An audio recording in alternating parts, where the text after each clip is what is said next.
पद्धतीने त्या शाळा पडायच्या आणि तिथे स्वतःची इमारत डेव्हलप करायची आणि परत ते आता ह्याच्यामध्ये कुठेतरी अजून जास्त थॉट देणं आवश्यक आहे असं मला वाटतं. मी काही प्रायमा फेसी डायरेक्टली असं म्हणणार नाही की प्रायव्हेट पार्टिसिपेशन करूच नाही, असं नाही. हे बघा, जिथे प्रायव्हेट पार्टिसिपेशन मुळे महानगरपालिकेला फायदा होत असेल, महानगरपालिकेची समजा एक म्हणजे उदाहरणार्थ एक बिल्डिंग आहे, एवढा प्लॉट आहे, त्या प्लॉटचं पोटेन्शियल एवढं आहे, पण त्या प्लॉट पोटेन्शियल मध्ये जितके क्लासरूम्स किंवा जितकी मुलं शिकणार आहेत महानगरपालिकेची तेवढीच आहेत आणि त्याच्यात अजून जास्त स्पेस आहे, तर त्याला अजून एक्सप्लोर करून म्हणजे महानगरपालिकेची मुलंही शिकतील, त्यांनाही मोफत शिक्षण मिळेल आणि ऍट द सेम टाइम तिकडे जर अजून जास्त आपल्याकडे स्पेस असेल आणि ती स्पेस युटिलाइज करून त्याच्यातनं रेव्हेन्यू मिळणार असेल आणि ऍट द सेम टाइम महानगरपालिकेच्या मुलांना सुद्धा तीच फॅसिलिटी मिळणार असेल, त्याच स्तराचं शिक्षण मिळणार असेल, तर आपण ते एक्सप्लोरही करू शकतो. किंवा म्हणजे मी थेट असं सांगणार नाही की हे चुकीचं आहे किंवा एकदम बरोबर आहे. एका बाजूला ते इव्हॅल्युएट करावं लागेल एक्झॅक्टली काय धोरण आहे, मालकी कंटिन्यू कोणाची राहील. धन्यवाद सर.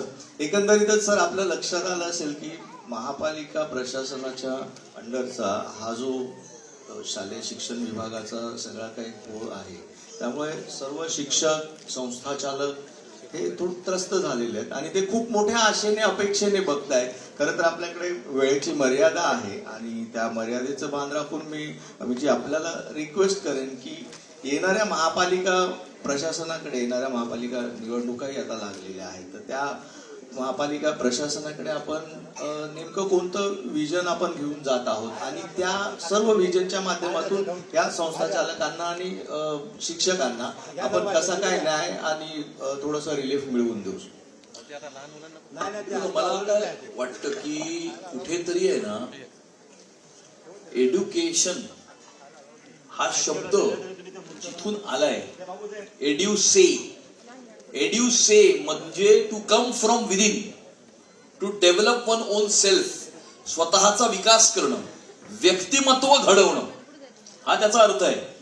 आपली सिस्टम कुठेतरी जास्त फोकस करते to make one qualified rather than making educated. Educated असणं आणि क्वालिफाईड असणं या दोघांमध्ये फरक आहे आणि त्यामुळे कुठेतरी आपल्या सिस्टमचं पूर्णपणे आणि त्याच्यातूनच ही विसंगती येते. म्हणजे आपण आता जे मला म्हटलं की आमचे हे प्रश्न आहेत आणि ग्रँट नाही मिळाला, अमुक नाही झालं, तमुक नाही झालं, हे का नाही झालं? असं आहे की ह्याला काही तुम्ही एक खातं म्हणून बघू नका. शिक्षण काही नुसतं एक खातं नाहीये, एक डिपार्टमेंट नाहीये, ते येणारं आपलं भविष्य घडवणारं एक माध्यम आहे, पिढी घडवणार, फ्युचर जनरेशन. आणि त्या अँगलनी जर आपण त्याच्याकडे बघितलं तर मला असं वाटतं की तुमच्यासमोर येणारे सगळे प्रश्न जे आहेत ते सगळे सुटतील.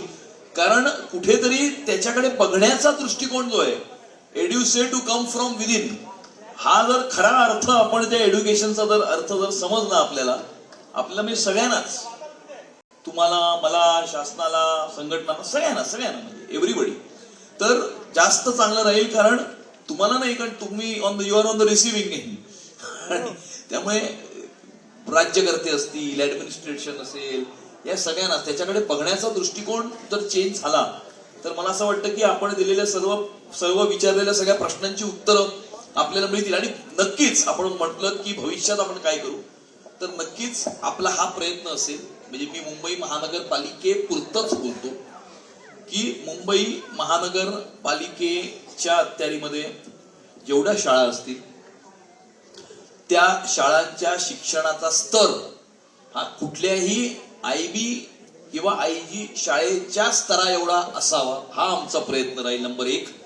नंबर 2, त्याच्यामध्ये जर समजा आपल्याला बाहेरून असे अनेक लोक असतात जे स्वतः व्हॉलंटिअर करू इच्छितात शिकवण्याकरता, वेगवेगळ्या गोष्टी शिकवण्याकरता, म्हणजे शिक्षकच असतात ते समजा कुठल्या प्रायव्हेट स्कूलमध्ये शिकवत आहेत, आपल्या आठवड्यातले 4 तास 6 तास ते कॉर्पोरेशनच्या शाळेमध्ये पण द्यायची त्यांची इच्छा आहे, तर त्यांचाही उपयोग करून तो स्तर वाढवण्याचा प्रयत्न आम्ही करू. शिक्षणाचा स्तर आणि फॅसिलिटीचा स्तर आणि त्याचबरोबर महापालिकेमध्ये असलेल्या शिक्षकांचे जे विषय आहेत, कारण शेवटी काय त्यांचे विषय शिक्षकांचे सोडवले तर ते मनापासून काम करतील.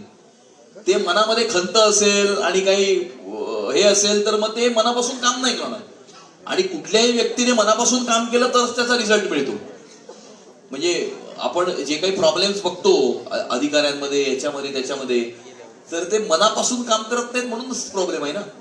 म्हणजे काय म्हणतात ते, सकाळी आपण आलो ना कामावरती की दुपारी 1 वाजल्याची वाट पाहतो, बरोबर की नाही, आणि मग नंतर 3-3:30च्या चहाची वाट पाहतो, आणि नंतर मग 5:30च्या स्वॅपिंग करता लाईन लागलेली असते.